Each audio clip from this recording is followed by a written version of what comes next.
Social networking site से संबंधित question देखते हैं। यह एक वेबसाइट या एप्लीकेशन है जहां उपयोगकर्ता आपस में संपर्क कर सकते हैं, जानकारी साझा कर सकते हैं और अन्य लोगों के साथ इंटरेक्शन कर सकते हैं। सोशल नेटवर्किंग साइट्स पर सुरक्षा क्यों महत्वपूर्ण है? यह उपयोगकर्ताओं की व्यक्तिगत जानकारी की सुरक्षा करती है, उन्हें साइबर अपराधियों से बचाती है। फिशिंग क्या है?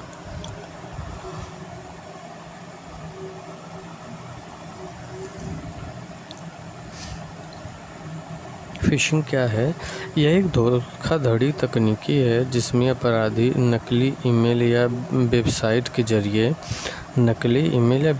जरिए अपनी निजी जानकारी चुराने की कोशिश करते हैं। किसी की जानकारी चुराने की कोशिश करते हैं, अपनी क्या चुराएंगे। पासवर्ड कैसे सुरक्षित रखें? मजबूत पासवर्ड का उपयोग करें जिसमें अक्षर, अंक और विशेष वर्ण शामिल हों।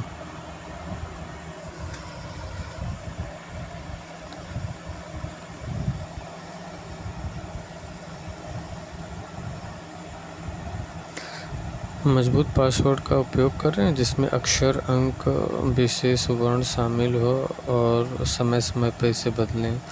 सोशल मीडिया प्रोफाइल प्राइवेट क्यों रखें? सोशल मीडिया प्रोफाइल प्राइवेट क्यों रखें? इससे आपकी व्यक्तिगत जानकारी केवल आपकी स्वीकृति वाले लोगों तक ही सीमित रहती है, अनचाहे लोगों से बचाव होता है। सोशल मीडिया प्रोफाइल प्राइवेट रखें। 2 कारक प्रमाणीकरण।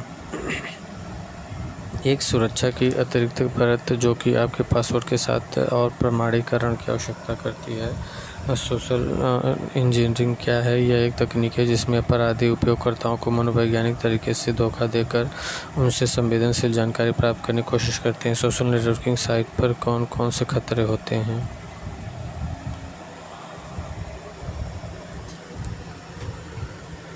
सोशल नेटवर्किंग साइट्स पर कौन कौन से खतरे होते हैं? फिशिंग, पहचान की चोरी, मैलवेयर, डेटा चोरी और साइबर बुलिंग। फिशिंग, पहचान की चोरी, मैलवेयर, डेटा चोरी और साइबर बुलिंग। किसी अनजाने लिंक पर क्लिक करने से क्या खतरा हो सकता है? ये सब तो जानते ही हैं। डेटा चोरी क्या होती है तो जानते हैं। किसी संदिग्ध प्रोफाइल से कैसे निपटें? उस प्रोफाइल को रिपोर्ट करें, ब्लॉक कर दें। सोशल नेटवर्किंग पर अपनी व्यक्तिगत जानकारी शेयर करने के क्या खतरे हैं? धोखाधड़ी हो जाती है। आपको कैसे पता चलेगा आपकी प्रोफाइल हैक हो गई है? अनपेक्षित लॉगिंग एक्टिविटी, अज्ञात पोस्ट या प्रोफाइल में बदलाव से पता चलता है कि आपकी प्रोफाइल हैक हो चुकी है। सोशल नेटवर्किंग साइट पर बच्चों की सुरक्षा कैसे सुनिश्चित करें? माता पिता बच्चों की गतिविधियों पर निगरानी रखें, उन्हें प्राइवेसी सेटिंग लागू करें। सुरक्षित प्राइवेसी सेटिंग लागू करें और उन्हें ऑनलाइन खतरों के बारे में शिक्षित करें। सोशल मीडिया पर कमज़ोर पासवर्ड क्या प्रभाव होता है? इससे हैकर को अपनी प्रोफाइल तक आसानी से पहुंच मिल सकती है।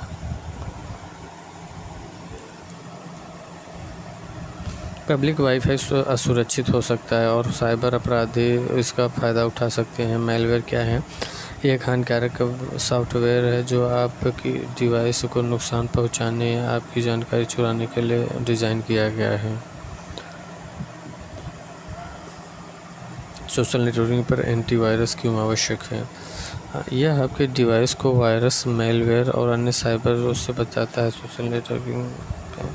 सोशल मीडिया पर फेक न्यूज़ से कैसे बचें? विश्वसनीय स्रोतों से जानकारी प्राप्त करें। किसी भी खबर की सत्ता को चेक करें। किसी सोशल नेटवर्किंग साइट पर हैकिंग का शिकार होने पर क्या करें? किसी सोशल नेटवर्किंग साइट पर हैकिंग का शिकार होने पर क्या करें? तुरंत पासवर्ड बदलें।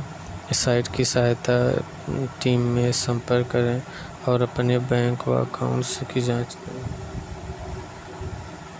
सुरक्षित प्राइवेसी सेटिंग कैसे सक्षम करें? क्या सभी सोशल नेटवर्किंग साइट सुरक्षित हैं? नहीं, कुछ साइट कम सुरक्षा प्रदान करती हैं। फ्रेंड रिक्वेस्ट स्वीकार करने से पहले क्या सावधानी बरतें?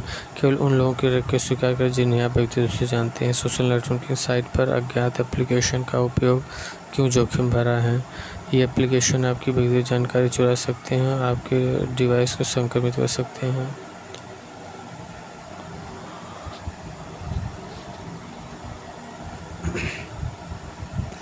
सोशल नेटवर्किंग पर व्यक्तिगत फ़ोटो और वीडियो शेयर करने से क्या खतरे हो सकते हैं?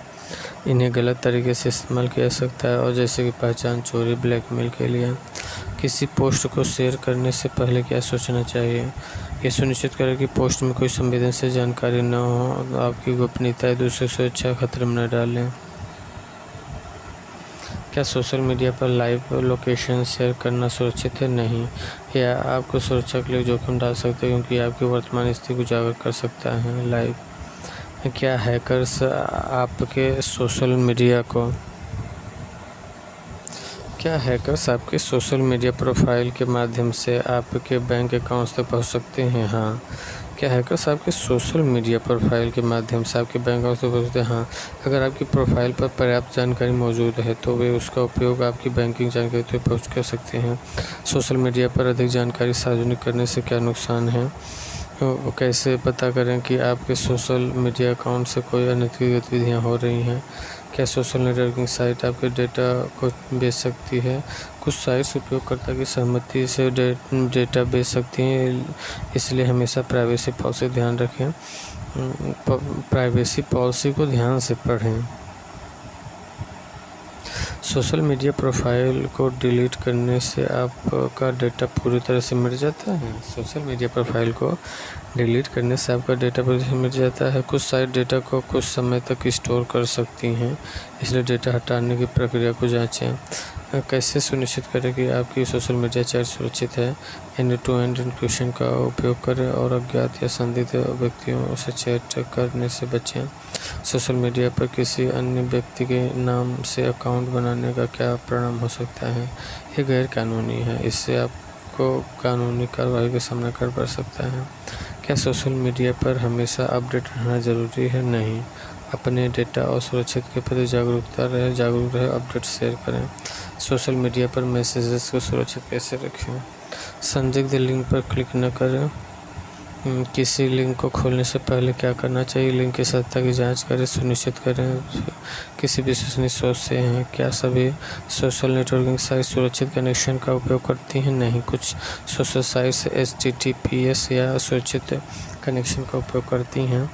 आपकी प्रोफाइल का पासवर्ड कितनी बार बदलना चाहिए? हर 3 से 6 महीने में पासवर्ड बदलना आदर्श है। किसी सोशल मीडिया प्लेटफॉर्म को सुरक्षित बनाने के लिए क्या करना चाहिए? मौजूद पासवर्ड का उपयोग करें, 2 कारक के प्रमाणीकरण सक्षम करें और सुरक्षित प्राइवेसी संदिग्ध का पालन करें। आपका सोशल मीडिया डेटा कौन देख सकता है? आपकी प्राइवेसी सेटिंग के आधार पर या तो केवल आपके मित्र या सार्वजनिक रूप से सभी।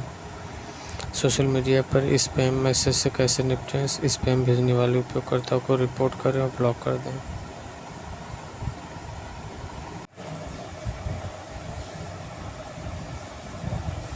स्पाईवेयर एक तरह का मैलवेयर होता है जो किसी कंप्यूटर में घुसकर उसकी जुड़ी जानकारी इकट्ठा करता है और बिना सहमति से उसे तीसरे पक्ष को भेज देता है। स्पाईवेयर से जुड़ी बातें हैं।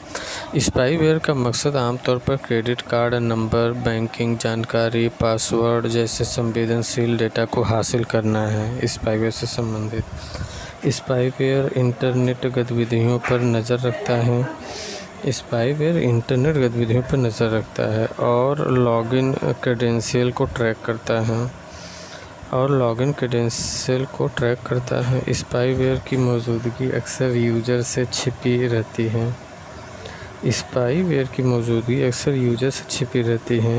स्पाईवेयर की वजह से डिवाइस धीमा हो जाता है। स्पाईवेयर से जुड़े कुछ लक्षण हैं, जैसे अवांछित व्यवहार, सिस्टम प्रदर्शन में गिरावट, CPU क्षमता, डिस्क उपयोग और नेटवर्क ट्रैफिक में बढ़ोतरी, एप्लीकेशन फ्रीज होना और बूट करने में विफलता, इंटरनेट से कनेक्ट होने में दिक्कत, सिस्टम क्रैश होना। स्पाईवेयर से बचने के लिए एंटी स्पाईवेयर सॉफ्टवेयर का इस्तेमाल करें।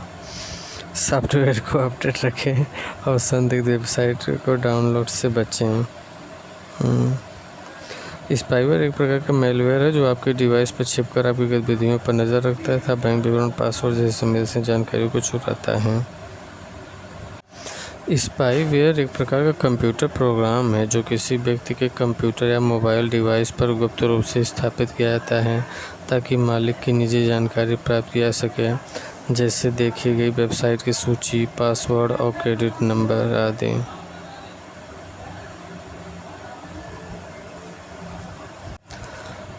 मालवेयर दुर्भावनापूर्ण एप्लीकेशन और कोड का वर्णन करता है जो एंड पॉइंट डिवाइस के सामान्य उपयोग को नुकसान पहुंचाते हैं या बाधित करते हैं।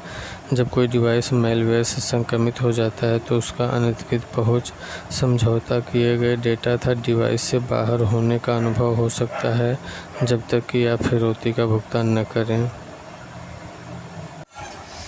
मैलवेयर दुर्भावनापूर्ण सॉफ्टवेयर का संक्षिप्त रूप है जो साइबर अपराधियों, जिन्हें अक्सर हैकर्स कहा जाता है, द्वारा डेटा चोरी करने और कंप्यूटर सिस्टम को नुकसान पहुंचाने या नष्ट करने के लिए विकसित किसी भी घुसपैठियों सॉफ्टवेयर को संदर्भित करता है। मालवेयर के उदाहरणों में virus, worms, Trojan virus, spyware, adware और रैनसमवेयर आते हैं।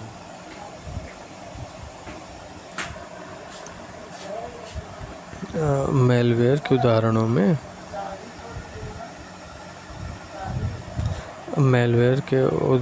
में virus, worms, Trojan virus, spyware, adware और रैनसमवेयर शामिल होते हैं।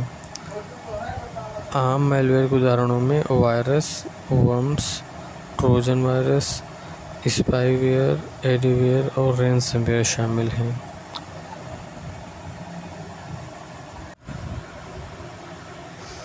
एडवेयर एक तरह का मैलवेयर या अवांछित सॉफ्टवेयर होता है।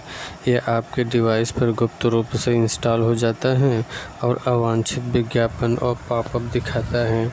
एडवेयर के कुछ रूप बहुत हेरफेर करने वाले होते हैं और दुर्भावनापूर्ण प्रोग्राम के लिए एक खुला द्वार बनाते हैं।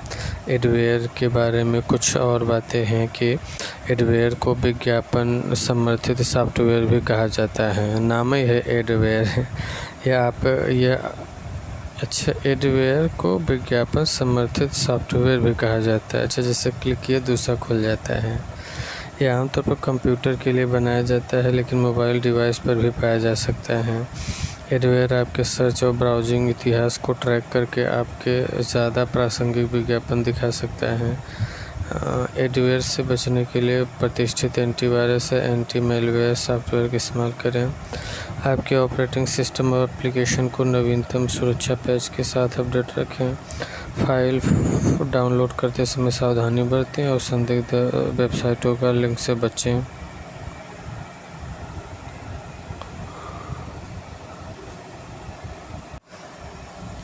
बॉटनेट मैलवेयर से संक्रमित कंप्यूटरों का एक नेटवर्क होता है। बॉटनेट मैलवेयर से संक्रमित कंप्यूटरों का एक नेटवर्क होता है। इन कंप्यूटरों को ज़ॉम्बी भी कहा जाता है। बॉटनेट मैलवेयर के जरिए हमलावर अपने बॉटनेट पर मौजूद सभी कंप्यूटरों को एक साथ नियंत्रित कर सकता है। बॉटनेट मैलवेयर से जुड़ी कुछ खास बातें। बॉटनेट मैलवेयर से संक्रमित कंप्यूटरों को एक संक्रमित बिंदु से नियंत्रित किया जाता है। इस केंद्रीय बिंदु को command and control central dashboard कहा जा सकता है। बॉटनेट मैलवेयर के जरिए हमलावर कंप्यूटरों के संसाधनों का इस्तेमाल कई तरह से कर सकते हैं, जैसे कि वित्तीय जानकारी हासिल करना, विज्ञापनों पर क्लिक करना या किसी वेबसाइट को ओवरलोड करना। बॉटनेट मैलवेयर के जरिए हमलावर कंप्यूटरों के संसाधनों का इस्तेमाल कई तरह से कर सकता है, जैसे कि वित्तीय जानकारी हासिल करना, विज्ञापनों पर क्लिक करना या किसी वेबसाइट को ओवरलोड करना। बॉटनेट मैलवेयर का इस्तेमाल एकल या कई लक्ष्यों के खिलाफ हमला करने के लिए किया जाता है, जैसे कि डीडॉस हमले या ईमेल फिशिंग हमले। बॉटनेट मैलवेयर से संक्रमित होने के लिए इंटरनेट से जुड़े कोई भी डिवाइस इस्तेमाल किया जा सकता है। इसमें कंप्यूटर, सर्वर, मोबाइल डिवाइस और इंटरनेट ऑफ थिंग्स डिवाइस शामिल हैं।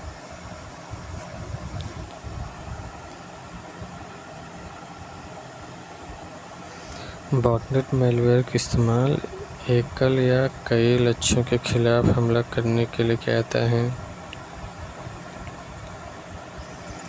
जैसे कि डीडॉस हमले या ईमेल फिशिंग हमले। बॉटनेट मैलवेयर से संक्रमित होने के लिए इंटरनेट से जुड़े कोई भी डिवाइस इस्तेमाल किया जा सकता है। इसमें कंप्यूटर, सर्वर, मोबाइल डिवाइस और इंटरनेट ऑफ थिंग्स डिवाइस शामिल हैं। बॉटनेट मैलवेयर में हर संक्रमित डिवाइस के जोड़ने से हमले की ताकत बढ़ जाती है। परिभाषा के अनुसार बॉटनेट अपहरित कंप्यूटर और इंटरनेट से जुड़े कंप्यूटरों का नेटवर्क है जो मैलवेयर से संक्रमित है। मैलवेयर डिवाइस उपयोगकर्ताओं की जानकारी के बिना समझौता किए डिवाइस पर बॉट चलाता है।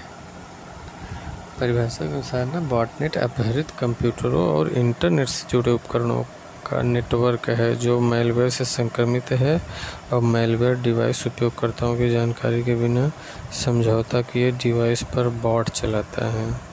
बॉटनेट मैलवेयर से क्या समझते हैं कि बॉटनेट मैलवेयर अक्सर कमांड एंड कंट्रोल में सेंट्रल डैशबोर्ड के साथ काम करता है, जहां हमलावर संक्रमित डिवाइस की संख्या देख सकते हैं और सभी डिवाइस को एक साथ लक्षित कर डिनायल ऑफ सर्विस ट्रैफिक भेजने का आदेश दे सकता है।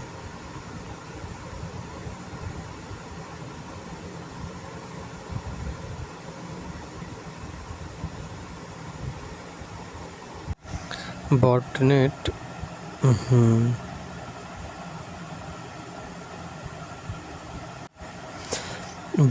अपहरित कंप्यूटर उपकरणों का नेटवर्क है जिसका उपयोग विभिन्न घोटालों और साइबर हमलों को अंजाम देने के लिए किया जाता है। बॉटनेट शब्द रोबोट और नेटवर्क शब्द से बना है। बॉट की असेंबली आमतौर पर एक बहुपरत योजना का घुसपैठ चरण है। बॉट बड़े पैमाने पर हमलों को स्वचालित करने के लिए एक उपकरण के रूप में काम करते हैं, जैसे डेटा चोरी, सर्वर क्रैश होना और मैलवेयर वितरण। बॉटनेट आपके डिवाइस का इस्तेमाल दूसरे लोगों को ठगने या व्यवधान पैदा करने के लिए करते हैं और यह सब आपकी सहमति के बिना। आप पूछ सकते हैं कि बॉटनेट हमला क्या है, तो कैसे काम करता है। बॉटनेट कैसे काम करता है? बॉटनेट का निर्माण हैकर्स की बड़ी हमले करने की क्षमता को बढ़ाने, स्वचालित करने और तीव्र करने के लिए किया जाता है। बॉटनेट निर्माण हैकर्स के बड़े हमले की क्षमता को बढ़ाने, स्वचालित करने और तीव्र करने के लिए किया जाता है। एक व्यक्ति या हैकर्स की एक छोटी सी टीम अपने स्थानीय डिवाइस पर केवल कुछ ही कार्य कर सकती है, लेकिन कम लागत और थोड़े समय के निवेश से वे अधिक कुशल संचालन के लिए ढेर सारी अतिरिक्त मशीनें शामिल कर सकते हैं। बॉट हार्डर रिमोट कमांड के साथ अपहरित उपकरणों के समूह का नेतृत्व करता है। बॉट हेडर रिमोट कमांड के साथ अपहरित उपकरणों के समूह का नेतृत्व करता है। एक बार जब ये बॉट को संकलित कर लेते हैं तो हेडर अपनी कार्रवाई को चलाने के लिए कमांड प्रोग्रामिंग का उपयोग करता है। कमांड ड्यूटी लेने वाले पक्ष से बॉटनेट को स्थापित हो सकता है, इसे किराए पर संचालित कर सकता है। ज़ॉम्बी कंप्यूटर या बॉट प्रत्येक मैलवेयर संक्रमित उपयोगकर्ता डिवाइस को संदर्भित करते हैं जिसे बॉटनेट में उपयोग के लिए लिया गया है। ये डिवाइस बॉट हेडर द्वारा डिज़ाइन किए गए आदेशों के तहत बिना सोचे समझे काम करते हैं। बॉटनेट का निर्माण बुनियादी चरणों को कुछ चरणों में सरलीकृत किया जा सकता है। तैयारी और खुलासा। हैकर उपयोगकर्ता मैलवेयर के संपर्क में उठाने के लिए किसी कमज़ोर फ़ायदा उठाते हैं। संक्रमित उपयोगकर्ता के डिवाइस मैलवेयर से संक्रमित हो जाते हैं। सक्रियकर